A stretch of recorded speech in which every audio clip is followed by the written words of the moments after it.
And welcome back, guys, to the Chronicles, turn-based Chronicles, which is the new name, a sexy name nonetheless, but turn-based Chronicles, where we can actually play turn-based games from fantasy to modern. Probably we'll be doing the Panzer General 2, which is an amazing looking game first and foremost, and above all, it's an amazing game, which is hard as hell, and I can't even finish the very first level, which is totally awesome. But nonetheless, turn-based Chronicles, the point of that entire series will be hopefully is to play and show off most of these turn-based games that nobody plays.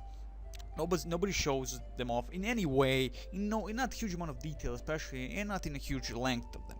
So we'll be playing from regular scenarios to maybe, hopefully, multiplayer maps with multiplayer people, but that's called multiplayer for a reason, I guess.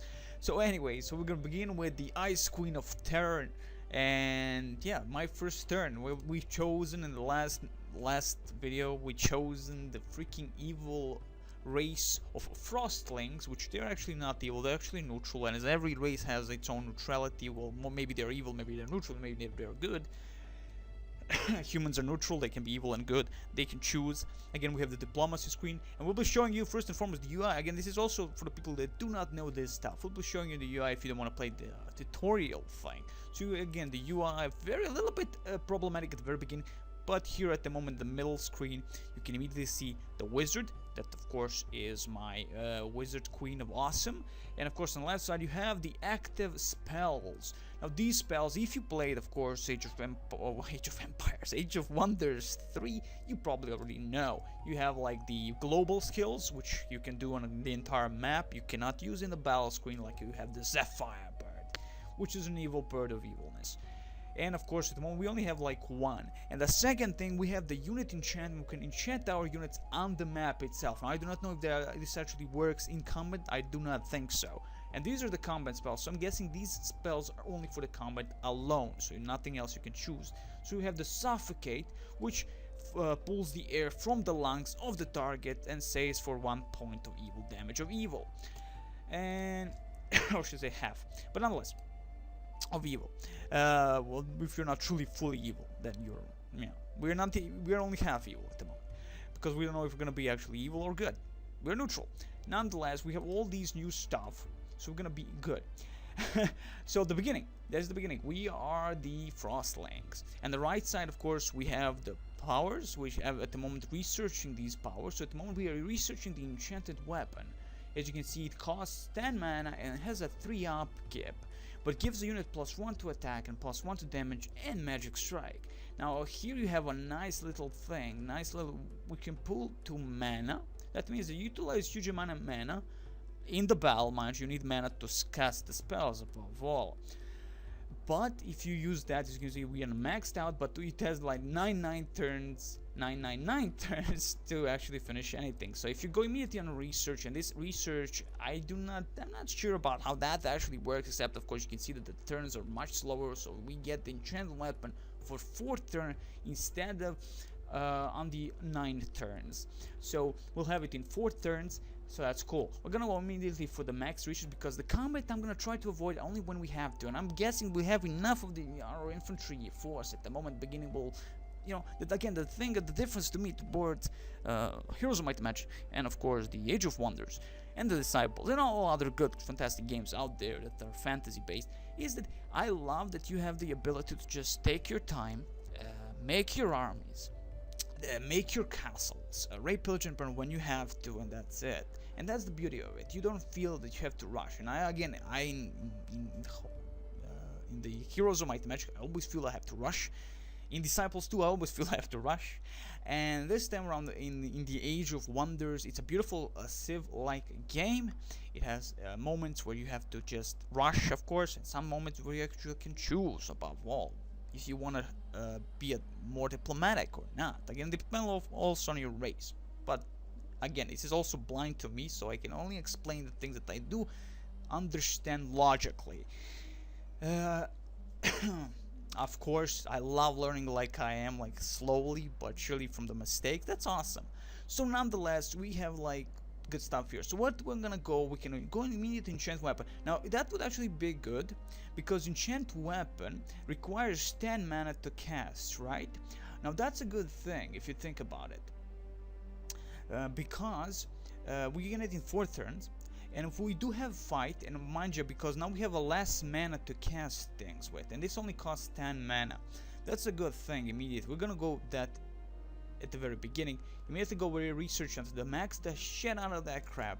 Go get that beautiful enchanted weapon for the unit, and give, of course, bonus to the attack alone. Again, +1 to attack, +1 to damage, and magic strike. Again, there's of course certain units that are impervious to the damage of the magic strike of any kind, so that's also bad for us. But still, probably we're gonna find goblins, and as of course we have to see here, we have a dwarf independent party. They may join us, they probably not, they probably won't. So again, let's move on.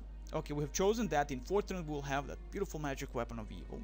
Again, if you click on your wizard, you have like information, the name, everything there, and of course the sphere is air, alignment neutral, history important deeds, day 1, and list Belendor the warrior. So that's our first day 1 hero, which will of course now read exactly what he is, what he does, how he rapes little girls, and a background. This is what you want to actually create a background if you want to be RP kind of person, you know. That's cool. But what do you need to know about the Queen of Evil, which she's not? She just likes snowman. So we're gonna go, and here's our, of course, first hero Belendor. So if you right click, not right click, maybe no, left click on him. Left click, you open on the left side, you see the inventory panel, you see the freaking awesome screen of his face, which is ugly as hell, and on the right side you see the very most important things about your hero, his abilities. Again, Belendor, human warrior neutral, experience 1 of 25, okay, and morale good. So abilities, again, first is your attack, increases the unit's chance of hitting enemies with melee strikes, or melee strikes. Then we have a damage, the unit's maximum damage each melee strike. Okay, so he's 10 on this, 8 on this. So defense increases the unit's chance to avoid physical attacks, which is 9 for him, and of course resistance to magic is 8. And of course this is his health, and this is his move points. So he has only the amount of damage unit can take before being destroyed. Of course this is health, hearts, meaning health, the evil stuff, really sick shit. Again, he only has, like, let's see, this is his special ability, which I think, if I'm not mistaken, you can add more stuff to this part when he levels up, like in the first Age of Wonders, which is much more, I would say, more in depth from what I remember than anything later of the Age of Wonders series. Nonetheless, we have Strike, of course, the ability for him to actually attack anything. Then, of course, Charge gives the unit +2 attack and 2 damage on their first melee strike when attacking. So he has some kind of, you know, like he has an advantage before attacking the evil thing. Leadership 1, +1 attack at level 1 and 3, +1 defense at level 2. Now I think this is only for him. He does not, even though it's a leadership, I'm guessing this does not go towards your units on the field. Mounted, of course, unit rides a steed. And maybe that we can also change. I have no idea. This is gonna be beautiful because we do not know much, but we can see what this game tries to be, and it's got awesome and sexy like a beast. Walking allows the unit to travel across normal terrain, and that's my Skype match. So, so yeah, allows the unit to travel across normal terrain. The good stuff. Again, yeah. For instance, the witches that the frostlings have can actually traverse water because anything they step on becomes ice, which is totally freaking cool. And of course, this is the description, and of course every single hero, this is also the beautiful thing. I do not know how many heroes there are actually in the entire game to choose from, but alone the amount of detail I actually put into this, so you can see this, and there's a nice little description about them. Again, I think even Heroes of Might and Magic has this, so nothing new, but it's beautiful to have if you're really interested in actually RPing the character or just knowing a little bit more about him. So Belendor was born into a royal house. He was loved by his mother but hated by his father, who had no other children of heirs. Strangely, Belendor looked nothing like his father. In fact, of all the court, he resembled the court jester the most, leaving many in the court to pass about vicious rumors as to the obvious origin of the Belendor's birth. Belendor, driven to earn his father's approval, fled course of privilege to pursue the life of a hero. Now that's not a huge amount of chunk, but it's a cliche setting of mother having sex with someone who is not your father, and then you are actually a jester hero. Good stuff. So that's our hero. Now this is of course our main leader. So our main leader will always, if you notice here, we have our movement points, right? Now you will always notice that she's not gray. Well, your hero here, she is not great. He doesn't have a color. That means that usually your hero, the main leader, will always stay in the tower, or the main city, that is. Well, you can always move them, but if they die, they have to respawn again. They will again come to this tower where the tower of the wizard tower is, that is. So all in all, she will stay there, because if she dies, we're screwed. We can't cast magic, we can't research, I think, so all in all, we're screwed. Now we have two cannons, which is funny enough for the defrosting to have cannons at the very beginning, and we do have a frost witch, which seems that it's a classical thing to have. And of course we have a shot thrower and a raider. Totally cool units again, and I love the description on each of these bastards. As you can see, they have the fire weakness, of course, quite understandable, they being the frostlings, and you see the unit takes by 50% damage from fire, so we have to really worry about any fire-based attacks towards our units, and I think this is for every single unit, which again is quite awful. Now I do not know if she's gonna get any kind of equipment, if I'm gonna actually allow her to have, because she's not gonna be fighting. So all in all, for now we're gonna concentrate on the hero, the Bellandor we have, and that's gonna be it. So let's see, shot thrower, the raider. And again, we have the description, which is again, they're a nice beautiful description. The common frosting raider fights with a short sword. Though bundled in furs and leather, their armor is only considered light. Every frostling child is taught how to fight at an early age, and if armor and weapons were free, each could serve as a proficient soldier in combat. Their shields give them ability to block ranged attacks and initial melee attack of an enemy, of course. But let's see about the shot thrower. Frostling shot throwers are about the average in their archery ability. With their practice and experience, they may improve. Shot throwers at one time used sharpened bits of ice exclusively as the heads for their arrows. They reluctantly moved to stone and metal tips when battles in warmer climates reduce the effectiveness of ice-based weapons. Quite understandable. And let's see what they say about the Frost Witch. The Frost Witch appears as a tall, slender, beautiful woman with a light bluish skin tone. Little is known for certain about the nature of these beings, but they are often thought of as the nymphs of the frozen tundra. Now nymphs of course are for the elven race, little bitches. Unlike nymphs, they cannot seduce male humanoids. However, they are revered as goddesses among the frostlings. Frost witches live in the snowy wilderness, often in forests, where they can ponder the quiet turnings of the seasons. In rare moments, when they seek something other than solitude, they turn to the companionship of their friends, the frostlings. The Frost Witch freezes everything she touches in fragile jewels of ice crystals. Again, those are nice descriptions themselves. Cannons. Description for the cannons. Because again, this is the lore that is to many people unknown, probably they don't give a crap about, but again, it's good to know this. And then of course all of my beautiful sexy videos will actually have this kind of stuff. I'll read almost every single thing, not all the time, but you know, when I'm actually interested to read them. So I'm gonna read this. So cannons are looked upon by the average foot soldier with a level of awe and fear usually reserved for dragons and other magical beasts. But to anyone engaged on the field of battle, the harsh bellow of a cannon fire is a sound unmatched by the roar of any creature of flesh and blood. A soldier can usually see a dragon coming, but the high velocity of a cannonball means that by the time they hear the cannon fire, the fate of its target has already been sealed. Again, beautiful stuff right there. So okay, so this is where we start, and of course we can immediately move our armies. So when you press on your main leader, you will be able to move something, right? But it's not, leader will stay, right? Unless you click on this little thing. Yes, of course these are actually movement points. As I said, the unit's movement points. Okay, when set, the unit will not move with the party. So we're gonna leave her there. She will stay in the castle and be awesome. we shall allow every other action for our actual hero Belendor. So Belendor has 40 movement points, so as you can see, the cannons and actually the shard thrower and the raider actually have the smallest amount of movement. Even the witch actually has the most. Now I would love to move most of my main units, well, some of the units out of this and just capture everything as fast as possible. It does not have any enemy unit on it. So that's gonna be quite interesting to see how this actually goes.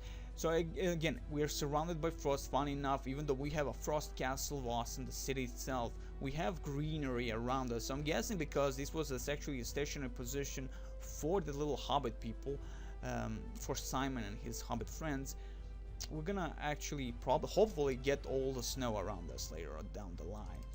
So this is our city. It's again a classic if you played Age of Wonders 3 for those people, but again Age of Wonders 3 is now more popular, I guess, compared to Age of Wonders 2, but mostly again for newer people, I guess.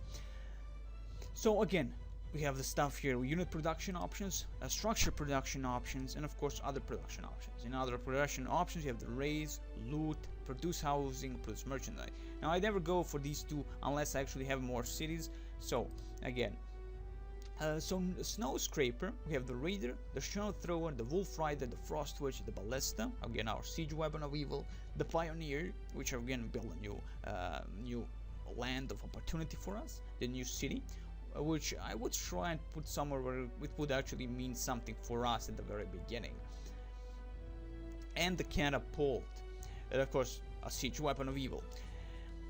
So I'm gonna immediately go not for the wooden walls. We have wooden walls, we have Champions Guild, produces best units of the town's race. We're not gonna go immediately for that. I want something that actually gives us benefits.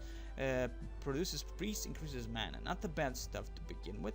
Worship Spirit of War. Units produced at town start as veteran. Now that's a good actually idea to get immediately. Shrine of Order, Worship Spirit of Order. Greatly increases town happiness, increases production point. Also much better to get that than get the Shrine of War.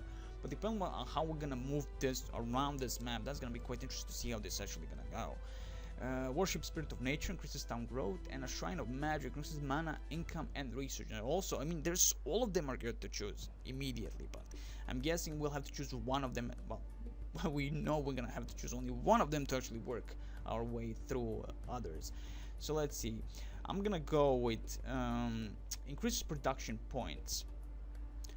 Yeah, I'm gonna go with production points. We can build faster our buildings. I'm thinking that if we have the production point, right? Yeah, but as you can see, this is production per turn. The more you have, of course, more stuff you can build. So let's go with the increased production points. Yeah, I'm gonna go with that first. Then I'm gonna go with the Shrine of War, so we can what is the Spirit of War, and get the veterans immediately when we start building stuff. Okay, so we're gonna go with the and plus this increases the town happiness. Again, a very important thing. As you can see here, we have of course the city production per turn, the city's gold income per turn. We have the city's mana income, which is very low, and of course population of evil. This is the city's research per turn, which is non-existent. So yeah, okay, we're gonna go with that immediately. Now of course you can queue stuff, which is totally cool. Shrine, you can of course hurry up, but we do not probably have enough gold or city population to hurry up any of these projects, and plus I would not waste my time at the moment to do that. Again, you can loop the queue, so it can repeat the production list, so you don't have to always go on certain towns to just check out if the production is going or not. So we're gonna leave that as it is. Of course we have stuff beneath this, like a Stonewalled Masters Guild, repairs garrison machines. At the start of a turn, increases production. Again, all these buildings are good, but again, you don't have to hurry up immediately like in most of games. You just have to take your time, make your stuff, be sexy like a beast. Hall of Enchantment bestows garrison with your sphere's basic enchantment. A library increases research. Wizard Tower, level 2 manager, increase extra level, increases the main radius around the tower with 5 hexes, allows new enhancements in tower. And of course, Midwinter Hut produces units gain fire protection. Again, also this is a good. We have fire protection manager is again for all of units. So that means the moment we get that 50% off, I mean, we don't, again, immunity to fire, great stuff, especially for us. I guess this is one of the things that we definitely will be needing. But we'll wait until the moment we actually maybe even reach the first person who actually can cast the fire upon us and rape, pillage, and burn everything we have. Plus we get the Yeti, which the Yeti is a cool person. Again, the Yeti is a large, thick-furred creature that lives in the snowy mountain tops of the coldest regions. Little is known for certain about this creature as it is rarely seen. Tales surely exaggerate its strength, but stories tell of a single Yeti breaking through city walls by brute force before wreaking havoc on the townsfolk. Yetis are immune to the effects of cold, of course. A Yeti strikes with a blast of supernatural cold, which has earned it the nickname Abominable Snowman. Again, you can see its damage. It has a strike wall crushing, so allows the unit to damage city walls with melee strikes. Cold strikes, of course, bestows cold damage upon the unit's attacks. Cold immunity. Mountaineering allows the unit to travel over mountains without penalty. Always a good thing. Regeneration, of course, regenerates full HP at the beginning of each day. Not every unit, of course, has this, so this is the specific things that this unit has. Snow concealment hides the unit from a sight when on the snow terrain. Again, unbelievable thing. I didn't know that. That's freaking awesome and beautiful. So again, we're gonna at the moment leave this and wait for these, how many turns, 4 turns to actually finish that. And by then we shall probably scout most of our area. Okay, so again we can see that this is a terrain type swamp, dense vegetation, snow, and of course we have 2 ships of pure evil. Which I would actually immediately send to scout out the areas if possible, and leave 1 ship for later parts where I actually would utilize a ship to go onto different lands and capture, as you can see, search a stranded ship for a lost treasure. Defense is weak, so there probably maybe there are enemies inside of that. We do not know. You would usually actually see that the enemies are holding that certain unit, like here you can see that there is a chaos spawn and magic servant protecting this node of pure evil, the essence, the power node, which you always need these nodes of anything. And here we have, of course, party of evil dwarves. Of course, we have the engineer, the crossbowman, and the axeman. Now, I think the engineer can shoot he has a pistol. He can shoot people in the face. Yes, he has a fire pistol. Good stuff for him. And the classical stuff right there.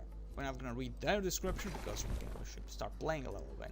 So, nonetheless, we have secured what we have started building what we want to build. Now, it would be nice to get a tower oversees a large area of land and provide protection for garrison units. Again, plus it gives us a little bit of insight what the hell is happening.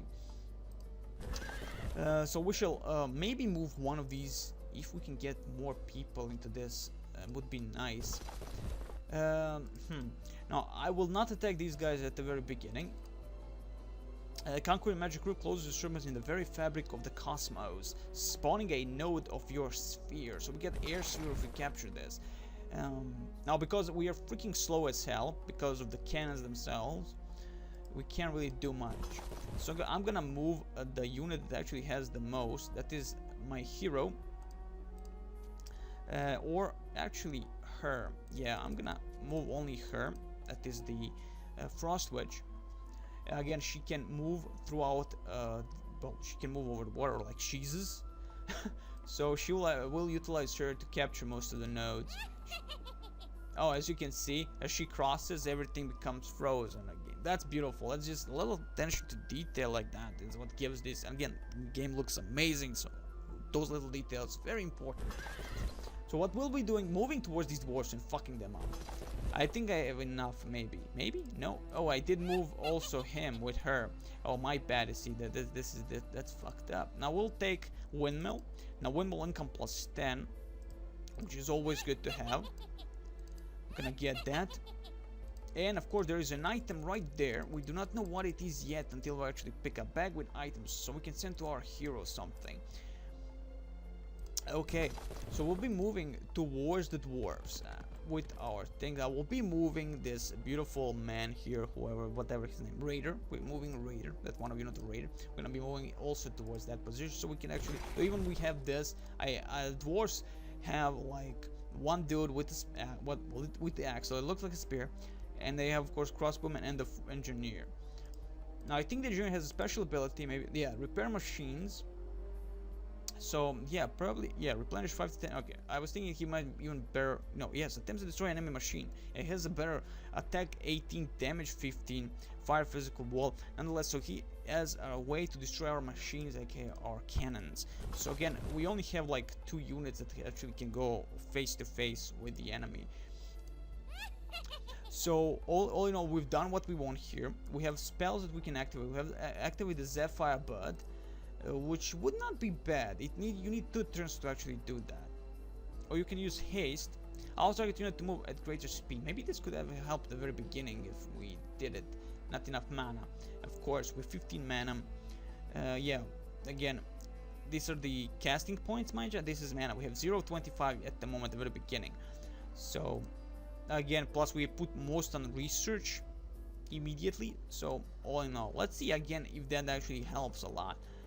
No, it doesn't. Just at the moment we have 0 mana. That's okay. We're gonna leave it as it is. Get that enchanted weapon. That's all we can do at the moment for the first. Well, we can move this guy, but I'm gonna actually leave him on guard, so you never get him to choose anymore. So, all in all, the good stuff is there. Let's begin.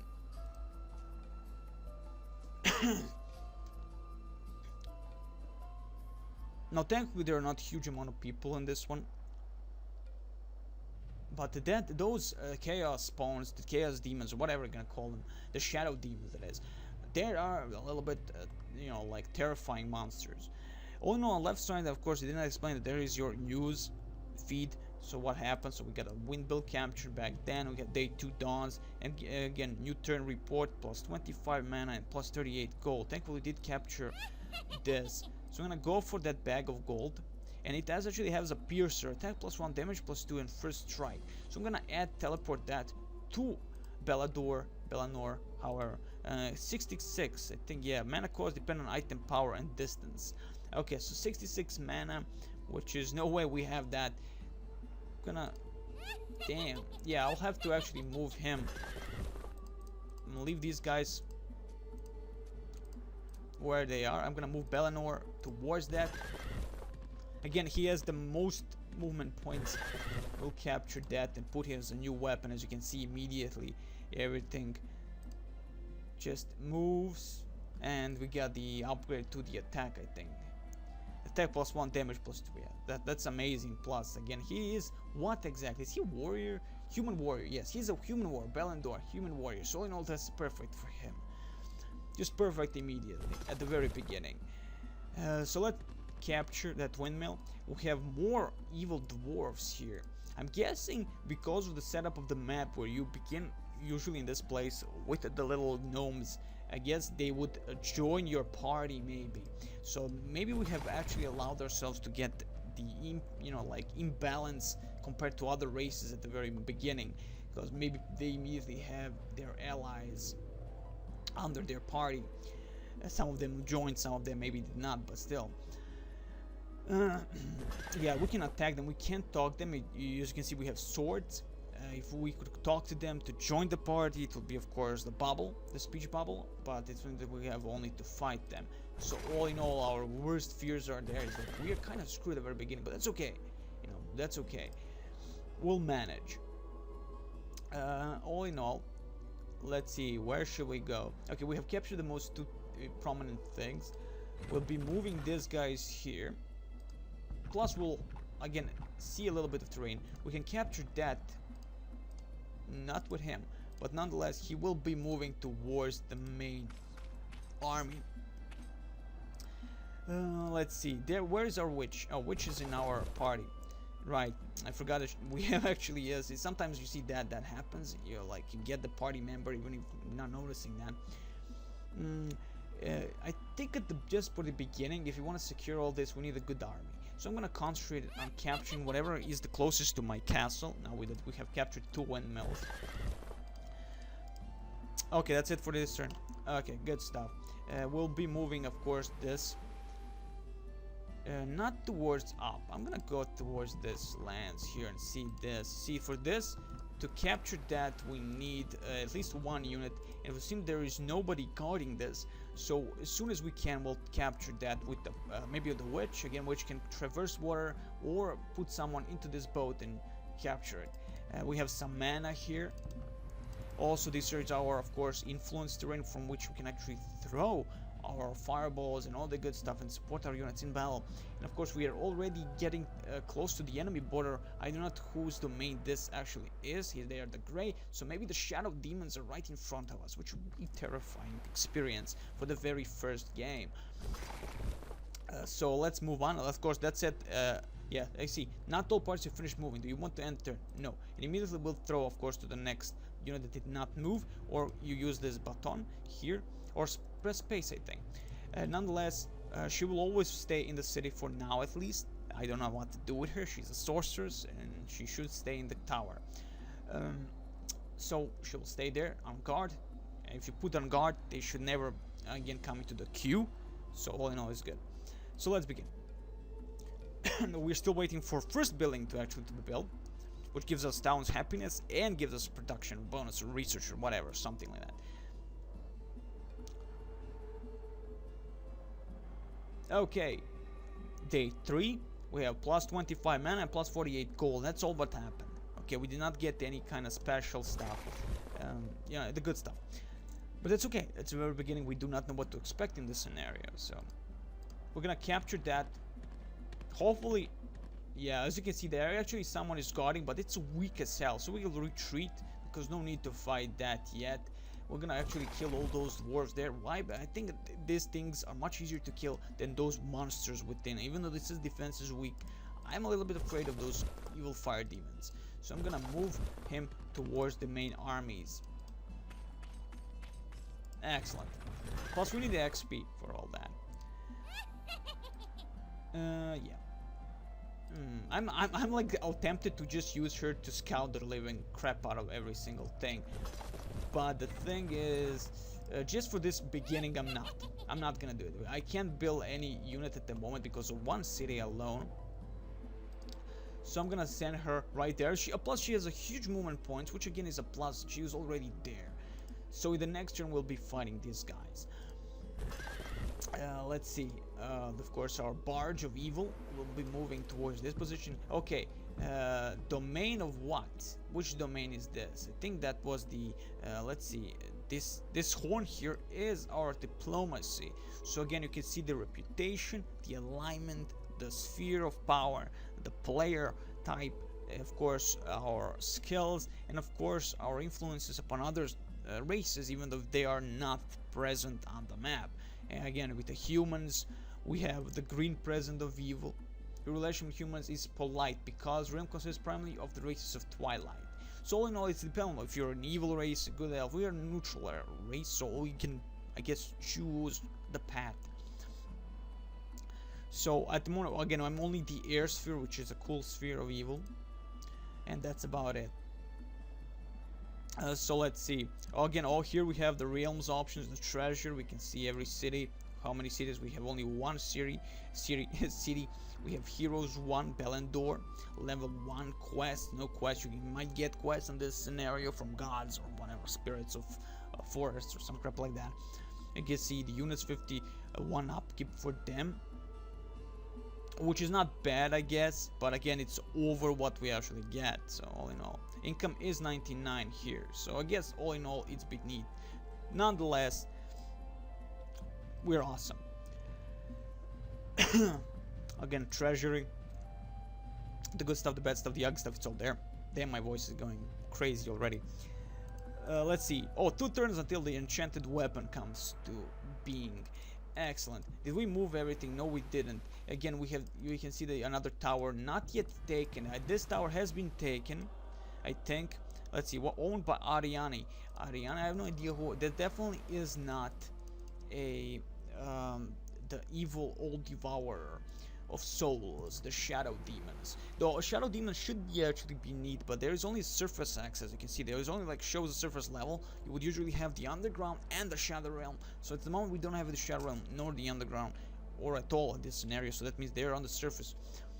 I think they need for them to actually work on the surface. They will all need the research and buffs to actually live nicely on the surface themselves, being the shadow demons they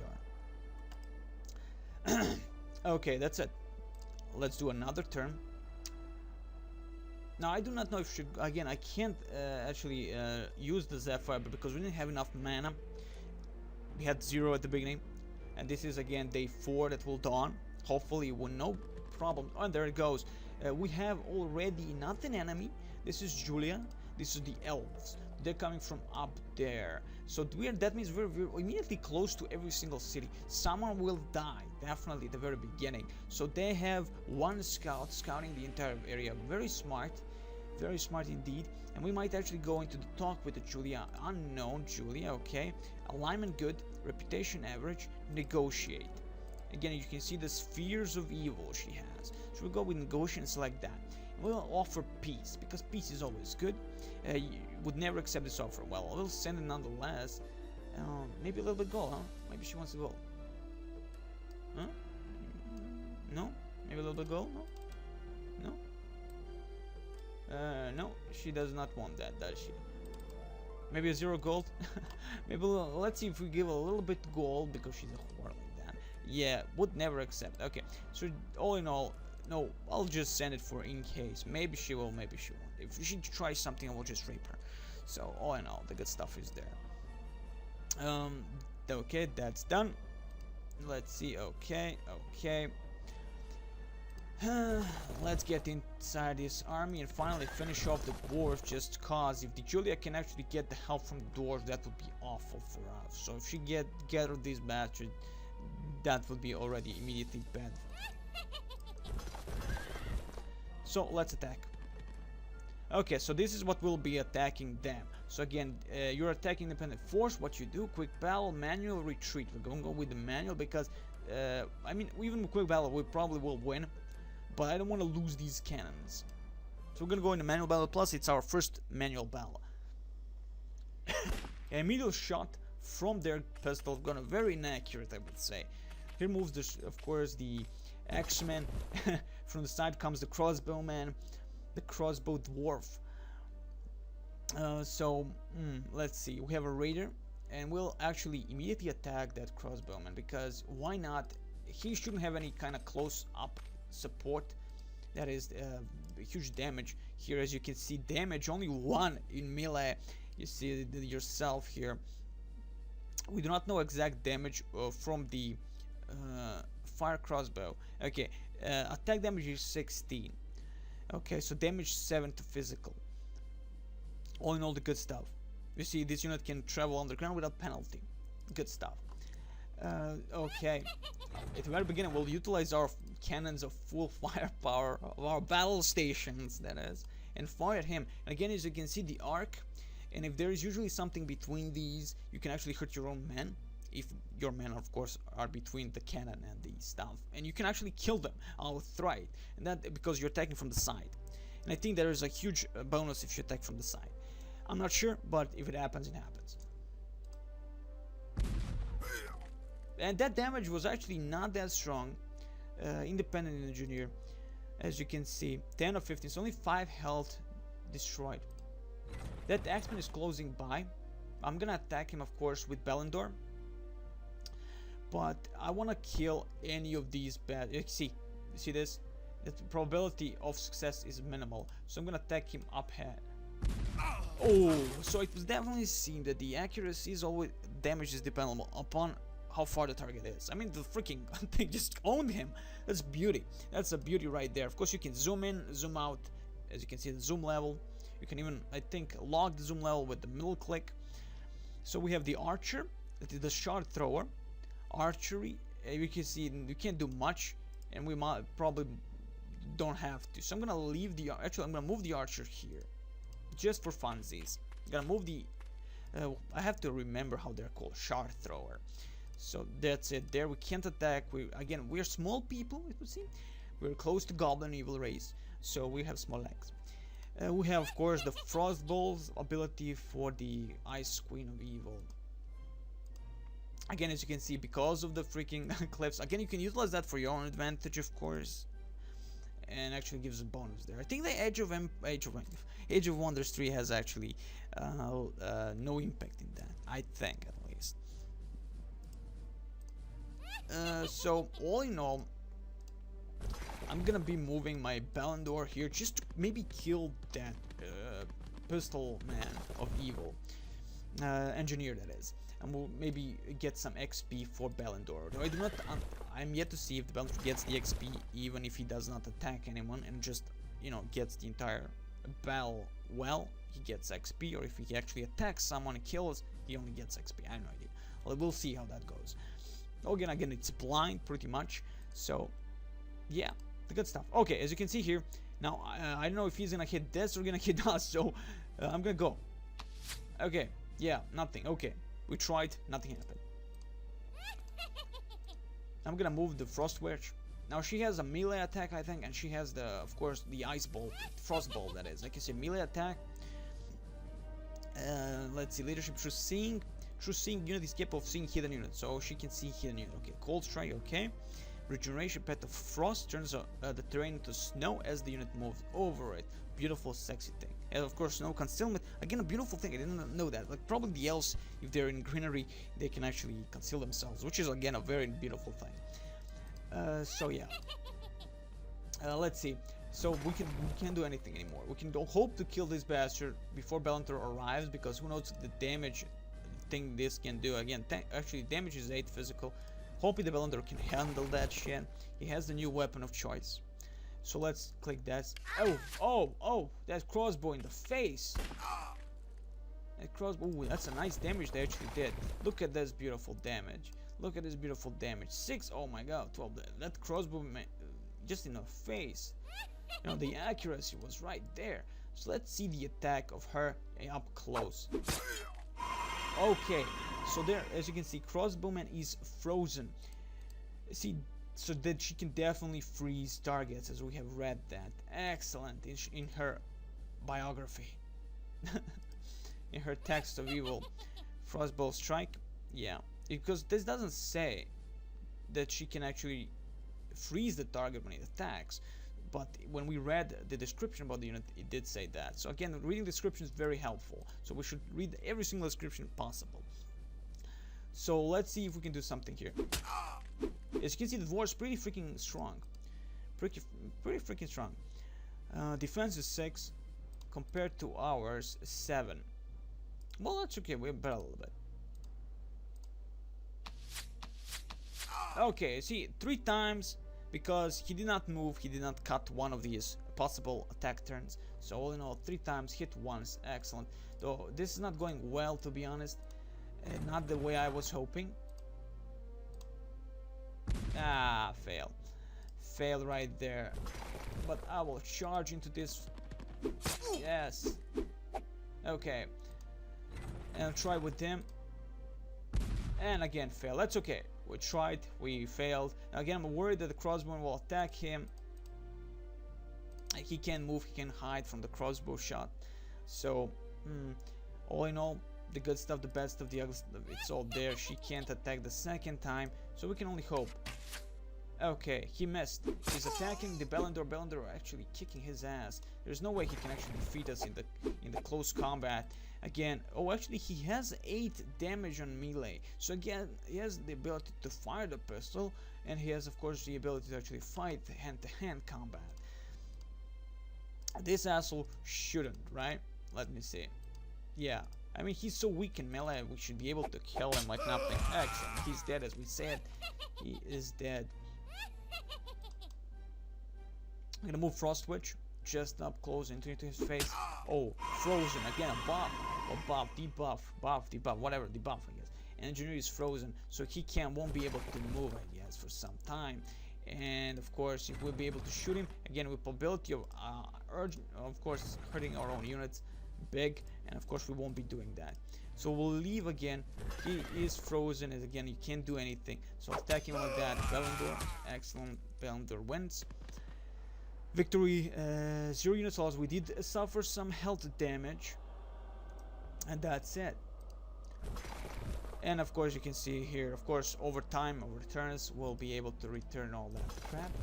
I think I'll be able to defeat. Now the Chaos Spawn has immunity on every single thing. Its damage is 8. Its damage with each melee strike is 6. And again, I never fought this monstrosity. It sounds evil. Now the Magic Servant also should not be that difficult. I've seen him before. I've even used him. He should be a nice supporting character, but not really a heavy attacker. And I'm gonna attack that though, because there are 2 here. We have like a few things here. We want these 2 nodes immediately, because again, this is a power node. It will help us. And of course, 1 turn till we can have that buff. Which will help us, especially on this Chaos Spawn, maybe. But again, this is a enchanted weapon. Maybe he has immunity. We'll know that next time when actually we continue on. We're gonna save here again. Save. Yeah, sure, why not? I'm gonna again go with Q and W and all that crap in terms of saving. And next time we shall know what happens. All best to you.